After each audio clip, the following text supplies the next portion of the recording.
This is Parker's Post. Parker's Post. What you talking about, military? What you talking about, military? Welcome back to Parker's Post. Man, I have a surprise guest for you guys today. I'm pretty much based out of Tampa, Florida, but I have a Tampa legend from the University of Tampa basketball all-time leading scorer from the native land of the Bahamas, DeCarlo DeVoe. What's going on, DeCarlo? I appreciate that introduction, Bobby. And this man here is a living legend himself, man. Mr. Bobby Parker, man. Hey, none of this would be done without him, man, and with God's glory, man. But yeah, big up to the 242, man. We coming up in this arena called the NBA. Yeah, Buddy Hield, young boy Kai Jones just got drafted. My man in Phoenix, DA, he had a nice showing in the NBA Finals, so it's nice to blaze the trail, and these guys take that baton and really run with it, man. It's really a blessing because you guys know the Bahamas is island destination, weekend vacation, go and gamble, have fun, and do what you want to do for a week or two. But for me, that's home. Okay. Now don't give away everything you want. Come on now, take a breath real quick. Take you a drink. I know you ain't drinking that Coca-Cola like me. I'm a Coca-Cola man. I like to keep my palate right, no matter what I need to smoke or drink. But I want to ask you this here. Now, we talked about you went to the great, the beautiful University of Tampa. So tell me this here. How did you get recruited all the way over here to Tampa, Florida from the Bahamas?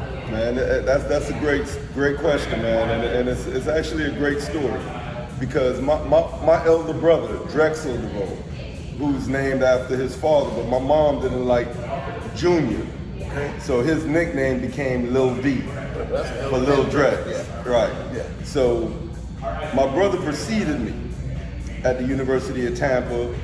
And I was kind of raw. I was athletic because I really ran track. My race of choice was the 400. What you was running? The 400. I ran. Give me a time. Just give me. Oh man, that was back in high school. I ran. 17, 18 years old. So to be a All-American high school 47. The Bahamas.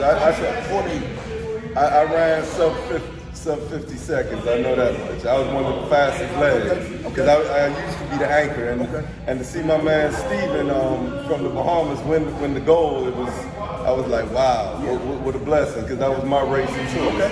But however, I like most people that have big brothers, sometimes we want to copy what our older brothers do. And I quit track and I started to pursue basketball because my brother moved to Miami. And he started to get, critical acclaims in basketball. So my mom is figuring, like older brother, like little brother, I could do the same thing. I actually got cut, man, from the JV team at Miami Jackson. My first year. I'll be honest, Bobby. I went there thinking because my big brother Drex was the man that it would pave the way for me. But that was a lesson in life because I realized that I had to pave my own way. Okay, so let's go back. So you didn't come straight from the Bahamas to Tampa. You went through Miami. I went to Miami Jackson for a year, then I went to Miami Killian, then went back to the Bahamas. Oh, and that's where I was recruited from Grand Bahama Catholic High School. Okay. So how was your senior year when you played there? Man, you know what? The funny thing is, even though I didn't have what I wanted or what I envisioned for myself in Miami, it was a great learning experience because I went back to the Bahamas and I tore it up. I tore it up my senior year.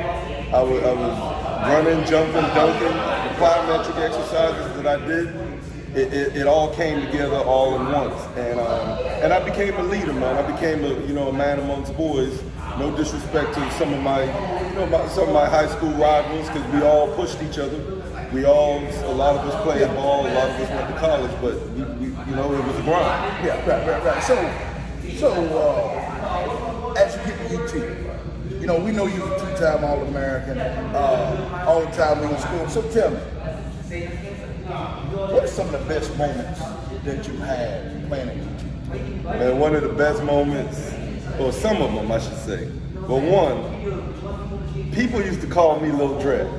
Now, as you know, my name is the caller. Okay. I don't mind being my older brother's younger brother, but you got to know my name. Don't call me Lil Drex. Okay. So, now I'm going to fast forward, because at the end of those 4 years, I was no longer in my brother's shadow, which I had been for many, many years. And one of the reasons I quit track to play basketball is because, you know, you're just playing with some childhood friends.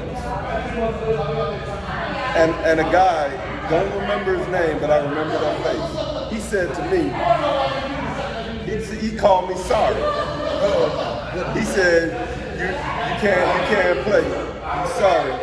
And your brother's better than you.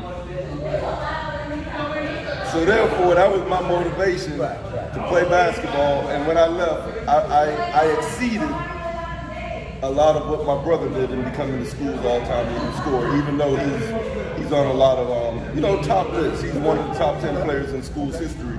So that was my greatest moment, being there in school. Yeah.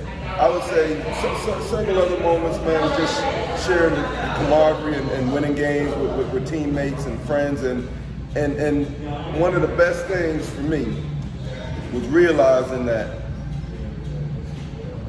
man, as my books got better, my basketball play got better also. So the two became, I started to grow. Well, that's the first time I ever heard that. That's the first time I ever heard that, no matter. From the NBA guys all the way down, I never heard that before. You know, all I did was give you kudos for what you just said, and you know, because I know you graduated. Yes. And you have a broadcast degree, right? Communications, yeah. Okay. See, I know a little something. Yeah, no. You do your homework. You got your I's dotted, T's crossed. So you know, because I want to ask you something. With all the things I've mentioned to you about the two-time All-American, Hall of Fame, UT Hall of Fame, what is I missing? Man, you know what? My last year, my senior year in college, and a lot of people may call me a knucklehead for this. Yeah. I was averaging 30 a game, killing it, being scouted by. And the name of the scout, still remember his name, God bless his heart, Mr. Ivan Kelly. He was a scout for the Seattle Supersonics, who are now the OKC Thunder. He said if they didn't draft me, they were going to bring me into camp, for sure. George Hall was the head coach. Okay. That's when GP, Nate McMillan, Durain, man, you know, Sean Kemp. Man, and I still remember the night, man. January 26th of 1994. I made a move on an opponent. He hit me in my right knee, crushed my lateral meniscus, tore my ACL. And that's that. However, this is the knucklehead part. I was 20 years old, and I could have ended my season right then, had surgery, tried to prepare for my future, or the coach said I could play with a brace on. Right. Being misguided, because I was raised by a single mom, I wish I had a dad like you, father to your sons. I said if I could walk, I can play. And I finished that season with a brace. My average dropped from 30 to 26. In fact, my last game in the NCAA tournament finished with a 31-point effort. However, we lost that game in the South Region final. Right. And then right then, 2 weeks after, I had to go into the season. Now it proved that I could endure and I could, grind through adversity. However, it wasn't a smart decision based on what I was embarking on and trying to have a career coming out of a small school.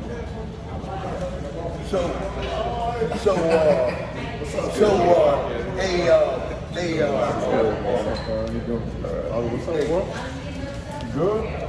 Man, I'm gonna get you an interrupted minute. Let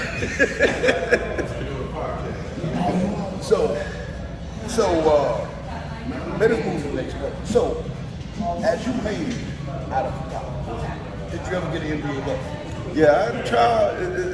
This is the funny thing. Now, this Bulldog man, Kenny. I actually had my coach Richard Schmidt, who's still at the University of Tampa, through Jerry Eves, who was one of his players from Louisville, Kentucky. Jerry Eves was an assistant then, who was from Louisville, Kentucky.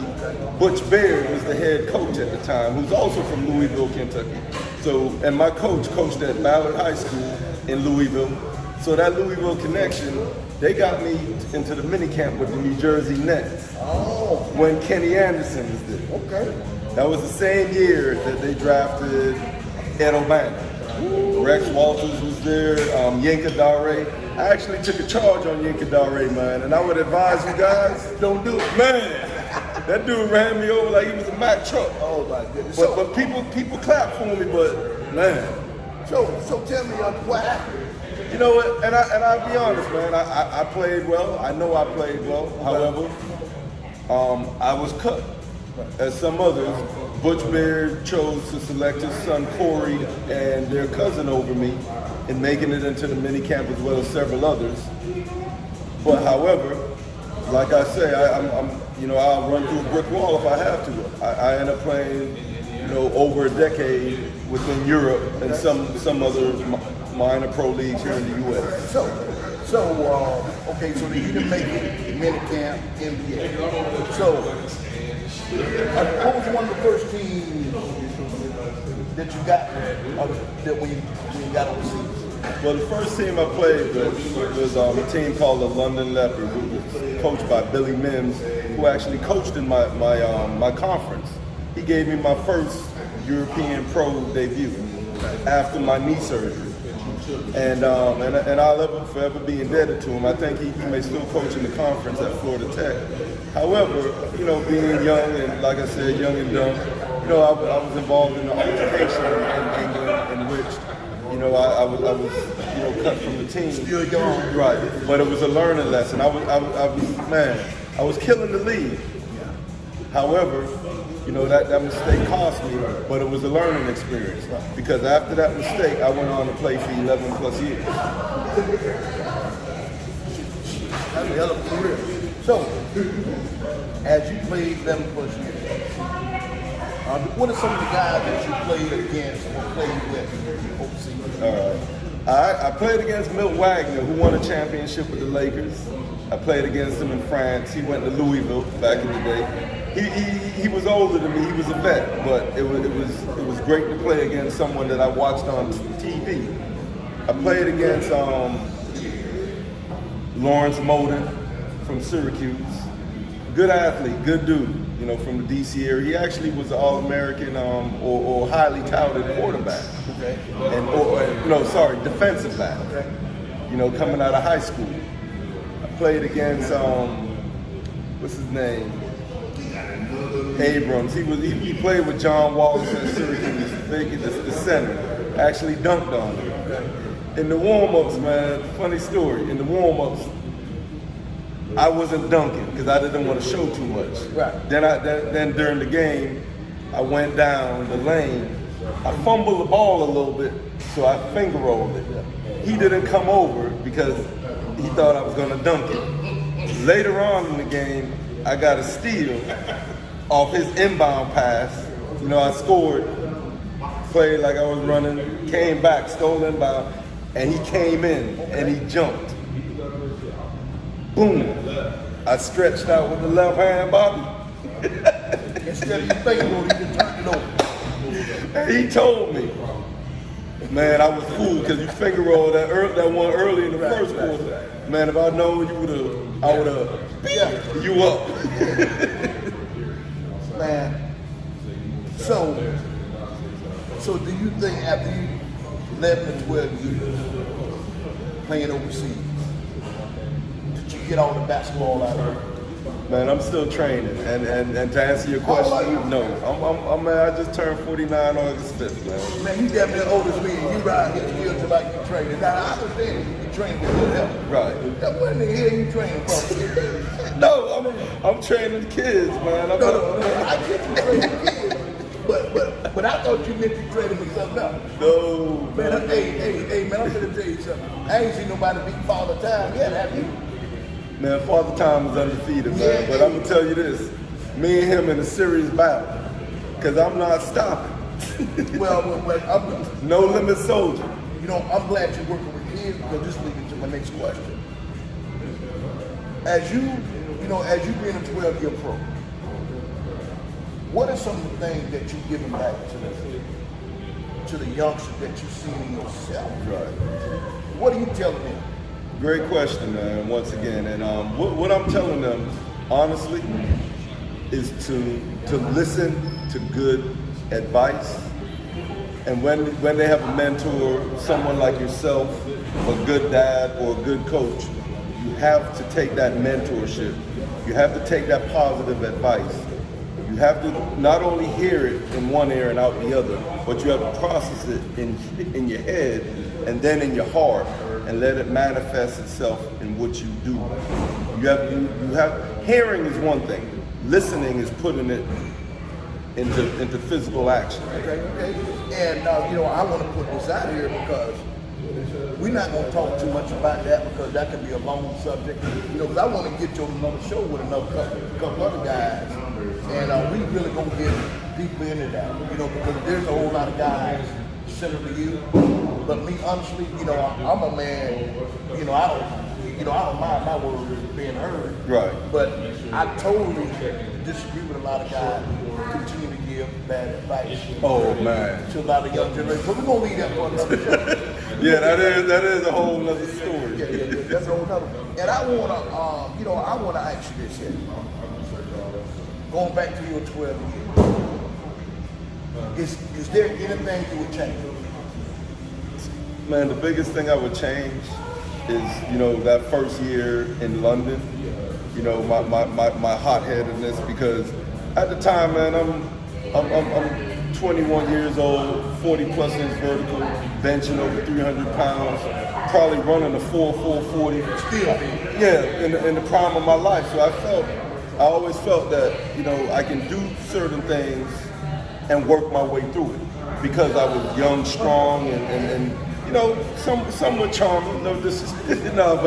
But everything you can't charm your way out of. Sometimes you have to face the music. There's no way around it. You can't go above it, beneath it, or around it, left or to the right.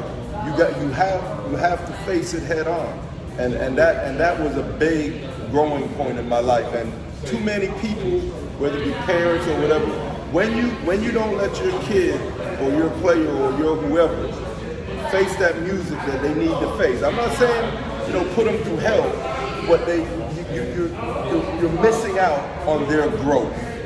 Because as parents or mentors, we're not going to be around forever.